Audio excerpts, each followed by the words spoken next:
भाजपा वाले मुसलमान भाइयों की वक्फ की जमीन चिन्हित करने की बात कर रहे हैं, जिससे महाकुंभ में जो हिंदू मारे गए हैं या खो गए हैं उनको चिन्हित करने की बात पर पर्दा पड़ जाए। जो ये लोग गोली, अध्यक्ष महोदय, मैं कार सेवक वाली बात इसलिए नहीं छेड़ना चाहता हूं। संविधान को बचाने के लिए, हिंदू एकता को बचाने के लिए कुछ फैसले लिए गए, लेकिन एफआईआर हम लोगों पे नहीं लिखी गई थी। एफआईआर उन पे लिखी गई थी जो बेचारे तैयार हो गए थे सुबह, लेकिन पता नहीं कहां से फोन आया था, कहा था कि आप तैयार तो हो गए हो लेकिन आप शिलान्यास में नहीं आ सकते।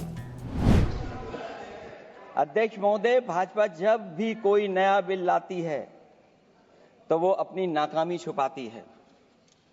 भाजपा वाले मुसलमान भाइयों की वक्फ की जमीन चिन्हित करने की बात कर रहे हैं, जिससे महाकुंभ में जो हिंदू मारे गए हैं या खो गए हैं उनको चिन्हित करने की बात पर पर्दा पड़ जाए।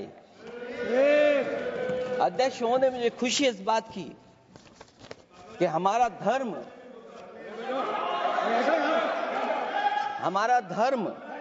अध्यक्ष महोदय, नहीं कुछ कहना चाहते हैं। नहीं प्लीज, उनको अलाउ नहीं किया। अध्यक्ष महोदय, कुंभ में आस्था सबकी है, कोई ऐसा नहीं जिसकी आस्था ना हो। और कुंभ कोई पहली बार नहीं हो रहा था। ये भारतीय जनता पार्टी के लोगों ने ऐसा प्रचार किया कि 144 वर्षों के बाद पहली बार महाकुंभ होने जा रहा है,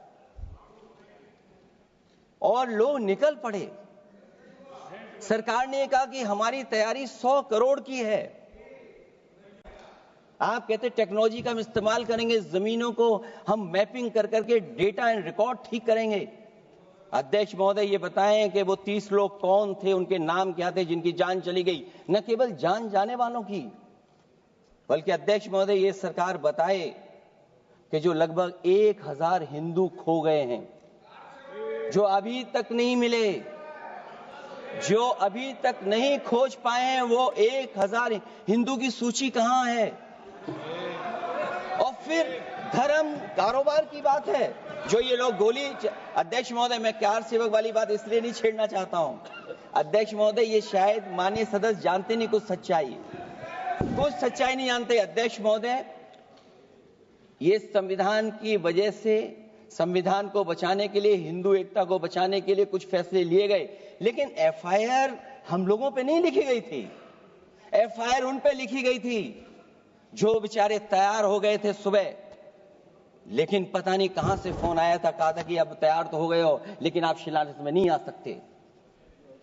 बहुत सही। इसलिए बात को इधर से उधर नहीं में ले जाना चाहता। अखिलेश जी, जरा वक्त पे भी आ जाओ। अच्छा, वक्त पे आ रहा हूं।